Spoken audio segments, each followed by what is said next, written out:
Hello guys, हरे कृष्णा। आज जो बोलने वाला हूँ एकादशी का बारे में। 23 दिसंबर, सामने शनिवार, सैटरडे का दिन मोक्षदा एकादशी है। तो ये जो एकादशी है, मोक्षदा एकादशी, बहुत गुरुत्वपूर्ण है। कुरुक्षेत्र रणांगण में अर्जुन को ये मतलब भगवत गीता भी दान किया था ये मोक्षदा एकादशी में।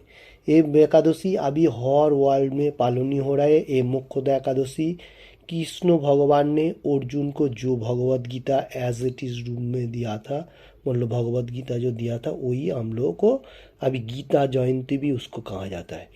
ये गीता का आविर्भाव तिथि है। ये बहुत गुरुत्वपूर्ण दिन है मोक्षदा एकादशी। तो हम लोग को सब आदमी, जितना सारे लोग सुन रहे हैं मोक्षदा एकादशी का, मिडिल ईस्ट में बोलेगा तो दुबई में, दुबई से बोल रहा हूँ तो दुबई का ही टाइमिंग बोल रहा हूँ। 23 दिसंबर शनिवार, सैटरडे का एकादशी है। ओके, हरे कृष्णा। मैं अभी बांग्ला में बोलता हूँ। मोक्षदा एकादशी আছে 23 ডিসেম্বরে। যে কেউ মানুষ এই মোক্ষদা একাদশী পালন করবেন। কেন এই মোক্ষদা একাদশী বহুত ইম্পর্টেন্ট একাদশী है। এই দিনে ভগবত গীতা দান করেছিলেন কৃষ্ণ ভগবান। একে गीता जयंती भी बोला जाए व गीता आविर्भाव तिथि भी बोला जाए। ओके, हरे कृष्ण। अभी गीता महत्व का बारे में थोड़ा कुछ मैं बताने के लिए जा रहा हूँ। पहले बांग्लाते बोलता हूँ। যুধিষ্ঠির মহারাজ বললেন, হে বিষ্ণু, আপনাকে আমি বন্দনা করি। আপনি স্ত্রীলোকের সুখদায়ক, বিশ্বেশ্বর, বিশ্বপালক ও পুরুষোত্তম। আমার একটি সংশয় আছে। অঘ্রাণ মাসে শুক্লাপক্ষের যে একাদশী তার নাম কি? এই বিধি বা কি? কোন দেবতা এই একাদশীতে পূজিত হন তা আমায় বলুন। শ্রীকৃষ্ণ বললেন, হে মহারাজ, আপনি উত্তম প্রশ্ন জিজ্ঞাসা করেছেন, যার মাধ্যমে আপনার যশ চতুর্দিকে বিস্তৃত হবে। এখন এই একাদশীর কথা আমি বর্ণনা করছি, যা শোনা মাত্রই বাজপেয়ী যজ্ঞের ফল লাভ হয়। इसका हिंदी मीनिंग्स है। युधिष्ठिर महाराज विष्णु भगवान कृष्ण के क्वेश्चन कर रहे हैं, वंदना करके नमस्कार करके पूज रहे हैं। जो ये सुखदायक, जो विश्व चराचर कृष्ण पुरुषोत्तम भगवान जो है, आपको प्रणाम करके मैं पूज रहा हूँ। मतलब युधिष्ठिर महाराज पूज रहे हैं जो ये अघ्राण महीना का जो शुक्ला पक्ष का एकादशी का व्रतों का क्या नाम है, भाई इसका क्या महत्व है, कौन मतलब देवता का ये पूजा होता है एकादशी का दिन में। तो ये क्वेश्चन कर रहे हैं। श्री कृष्ण भगवान बोल रहे, हे महाराज, कृष्ण भगवान वो बोल रहा है जो हे महाराज, आपका प्रश्नों का मतलब बहुत अच्छा क्वेश्चन किया आपने, क्योंकि ये चतुर्दिके विस्तृत है। इसका ये जो एकादशी पालन करेगा इसमें जश होगा, आपका ख्याति होगा। ये एकादशी का जो आपने बोला बहुत अच्छा बात बोला, क्योंकि ये एकादशी पालन करने से वाजपेयी बोल के यज्ञ का फल अर्जन होता है। उसका बाद मैं बांग्ला में फिर से बोलता हूँ। अघ्राण मासे शुक्ला पक्षेर এই একাদশী মোক্ষদা নামে পরিচিত, সর্বপাপ নাশিনী ও ব্রত মধ্যে সর্বশ্রেষ্ঠ এই একাদশী দেবতা ও দামোদর, তুলসী মঞ্জরি, ধূপ, দীপ ইত্যাদি উপচারে ও শাস্ত্রবিধি অনুসারে শ্রী দামোদরের পূজা করতে হবে। পূর্ণবর্ণিত বিধি অনুসারে একাদশী পালন করতে হবে। এই উপবাস দিনে স্তবস্তুতি, নৃত্য, গীত আদি সহ রাত্রি জাগরণ করা কর্তব্য। হে মহারাজ, প্রসঙ্গ নামে একটি অলৌকিক কাহিনী আমি বলছি, মনোযোগ দিয়ে এই ইতিহাস শ্রবণ মাত্রই সর্ব পাপ ক্ষয় হয়। সে পিতৃপুরুষেরা নিজ নিজ পাপে অধর্তজনিত প্রাপ্ত হয়েছে। এই ব্রত পালনের পূর্ণ ফল বিন্দু মাত্রই তাদেরকে দান করলে তারা मुक्ति लाभेर योग्य। ओके, इसका बाद मैं हिंदी में बोलता हूँ। अघ्राण महीना का शुक्ला पक्ष में जो एकादशी है उसका नाम है मोक्षदा एकादशी। इसमें पाप वो तो पालन करने से सब पापों का मनो विनष्ट हो जाता है। और इसमें दामोदर देवता जो भगवान जो दामोदर लीला किया था उसमें ये एकादशी में मतलब इसका नाम है। इसमें तुलसी मंजूरी धूप दीप इत्यादि इत्यादि देख के शास्त्र अनुଯାयी में ये दामोदर पूजा कर सकता है। इसका विधि है। और एकादशी का जो है, एकादशी में दिन में भगवान का नित्य गीत गान और मतलब एवरीथिंग करेगा तो बहुत अच्छा होगा। और भगवान इधर बात रहा है जो हे महाराज, ये प्रसंग तो एक कहानी है। इसमें अगर कोई आदमी ये भगवान का जो एकादशी का बिंदु मात्र भी पालन करेगा और इसका महत्व सुनेगा तो वो आदमी मुक्ति लाभ होगा। और जो लोग पितृपुरुष जो लोग मारा गया है, जो चला गया, वो लोगों को भी मतलब वहाँ किधर भी रहेगा उधर से भी वो लोग निज निज मतलब पाप जोनी खत्म होने का साथ साथ भगवान का पार प्राप्त होगा। ओके, उसका बाद मैं बांग्लाते देख रहा हूँ। কোনো এক সময় মনোরম চম্পক নগরে বৈখানস নামে এক রাজা ছিলেন। তিনি ছিলেন বৈষ্ণব, সদ্গুণে বিভূষিত। প্রজাদের তিনি পুত্র মতো পালন করতেন। তার রাজ্যে বহুত দেবযোগ্য ব্রাহ্মণ বাস করতেন।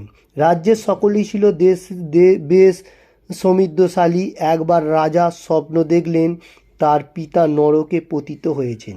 তা দেখে তিনি বিস্মিত হলেন। পরের দিন ব্রাহ্মণদের ডেকে বলতে লাগলেন, হে ব্রাহ্মণগণ, গত রাত্রিতে স্বপ্নে নরক যাতন পিতাকে কষ্ট পেতে দেখে আমার হৃদয় বিতীর্ণ হচ্ছে। তিনি আমার লক্ষণ করে বললে লাগলেন, হে পুত্র, তুমি আমাকে নরক সমুদ্র থেকে উদ্ধার করো। তার সেই অবস্থা দেখে আমার অন্তরে সুখ নেই। আমার এই বিশাল রাজ্য, স্ত্রী, পুত্র, কিছুতেই আমি শান্তি পাচ্ছি না। কি করি, কোথায় যাই, কিছুই বুঝে উঠতে পারছি না। আর পূর্বপুরুষেরা মুক্তি লাভ করতে পারেন এমন কোনো পুণ্যবত তপস্যা ও যজ্ঞের কথা আমাকে উপদেশ করুন। আমি তা অনুষ্ঠান করব। আমার মতো পুত্র বর্তমান থাকা সত্ত্বেও যদি পিতামাতা পূর্বপুরুষের যদি নরক যন্ত্রণা ভোগ করতে থাকে তাহলে তবে সে পুত্রের কী প্রয়োজন? ব্রাহ্মণগণ বললেন, হে মহারাজ, আপনার রাজ্যে কেউই মনীষী পর্বত মুনির আশ্রম রয়েছে। তিনি ত্রিলঙ্গা, তার কাছে আপনার মুক্তির উপায় জানতে পারবেন। ব্রাহ্মণদের উপদেশ শ্রবণ করে মহাত্মা বৈখানস তাদের সঙ্গে নিয়ে পর্বত মুনির আশ্রমে গমন করলেন। তার দূর থেকেই ঋষভকে অষ্টাঙ্গ প্রণাম করে তাদের কাছে গেলেন। মুনিবর রাজার কুশল বার্তা জিজ্ঞাসা করলেন। রাজা বললেন, হে প্রভু, আপনার কৃপায় আমার সবই কুশল। তবে আমি একদিন স্বপ্নযোগে পিতার নরক যন্ত্রণা ও কাতর আর্তনাদ শুনে অত্যন্ত দুঃখিত ও চিন্তাগ্রস্ত হয়েছি। হে ঋষিবর, কোন পুণ্যের ফলে তিনি সেই দুর্দশাগ্রস্ত থেকে মুক্তি পাবেন তার উপায় জানতে আপনার শরণাগত হয়েছি। মুনি রাজার কথা শুনে বললেন, তোমার পিতা অত্যন্ত কামচারী, অজ্ঞান শুক্লপক্ষের একাদশী পালন করে সেই পুণ্য ফল পিতাকে প্রদান করো। সেই পুণ্য ফলের প্রভাবে তোমার পিতা উদ্ধার হবে। রাজা নিজ গিয়ে ফিরে এলেন। স্ত্রী পুত্র সবাই মিলে এই মোক্ষদা একাদশী পালন করলেন এবং পিতার উদ্ধারে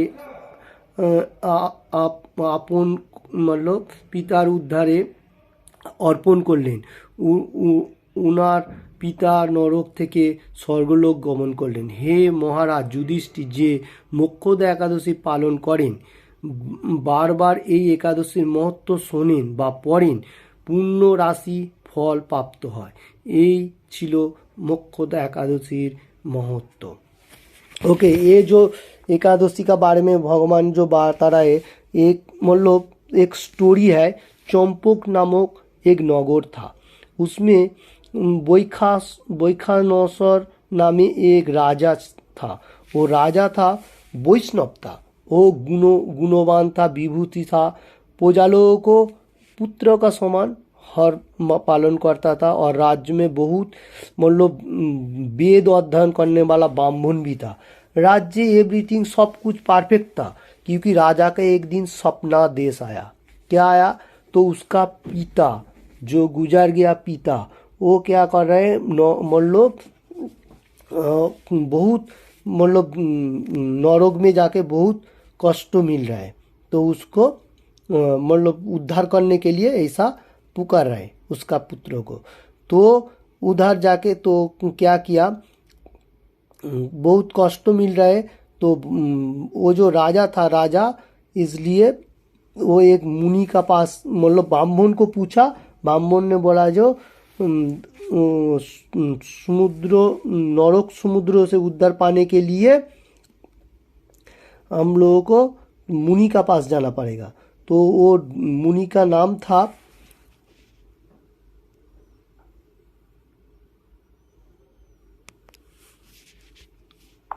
महिषी पर्वत का ऊपर वो मुनि का वास है, वो एकलव्य है। और वो मुनि आपको मतलब बता सकता है जो जो कैसे उसका मुक्ति लाभ होगा। तो आश्रम में राजा गया, उधर जाके सब कुछ बताया जो मेरा स्वप्नोदेश हुआ ऐसा, तो हमको क्या करना चाहिए। तो वो मुनिवर ने बताया जो जो आप मतलब एक एकादशी है, उसका नाम है मोक्षदा एकादशी, और उसमें आपका पिता को मतलब मुक्ति मिल सकता है। तो राजा ने सुनने का साथ साथ पुत्र परिवार को लेके वो एकादशी पालन करने को स्टार्ट कर दिया, और उसका जो पिताजी था वो नरक से उद्धार हो गया। तो ये एकादशी जो है, जो आदमी इसको सुनेगा बार बार और इसका महत्व पढ़ेगा, तो वो भी पुण्यवान फल होगा। और जो एकादशी पालन नहीं करेगा उसका तो होगा ही होगा, क्योंकि ये जो एकादशी है, ये एकादशी बहुत इम्पोर्टेंट है। दुबई में ये एकादशी 23 दिसंबर का है। उसका पारनी का टाइम है संडे का दिन 24 दिसंबर 7:03 से लेके 10:32 तक। ओके, तो मैं फिर से बोलता हूँ 7.03 to 10.32 ये है पारनी का टाइम है संडे का दिन। सैटरडे का दिन एकादशी है, मोक्षदा एकादशी, एवं संडे का दिन है इसका पारनी का टाइम। ओके, तो उसका बाद है उसका पहला का दिन है फ्राइडे। फ्राइडे का दिन भी भेज लेना है। उसका बाद मिडिल में जो हो रहा है 23 दिसंबर सैटरडे का दिन एकादशी पालनी करना है, जैसा फल फ्रूट लेके। और संडे का दिन 24 दिसंबर को इसका पारनी का टाइम 7:03 से लेके 10:32 तक रहेगा। उसका अंदर कोई अन्न प्रसाद लेने का, तो एकादशी का पूरा फल मिल सकता है। और यही एकादशी कोई आदमी अच्छा तरफ से सुने बा इसका महत्व गुणगान करे, तो उसको भी बहुत सारी फल मिलेगा। ओके, तो हम लोगों को क्या करना चाहिए, एनी टाइम भगवान का नाम हरे कृष्ण कृष्ण कृष्ण हरे हरे, हरे राम राम राम हरे हरे। और महीना में 2 एकादशी जो आता है वो पालन करना चाहिए। और 4 नियम जो बोला गया वो तो है ही। ये 3-4 चीज करेगा तो हम लोग सब यहाँ से मुक्त होकर भगवान को प्राप्त हो सकते हैं। यही एकादशी का महत्व है, क्योंकि एकादशी हर आदमी को पालन करना चाहिए। ओके, और हम लोग मिडिल ईस्ट में होते हुए भी, तो अभी जो श्री चैतन्य महाप्रभु ने जैसा बताया हरे कृष्ण महामंत्रों का नाम लेने का, देखो इधर भी एकादशी का व्रत भी कर रहे हैं।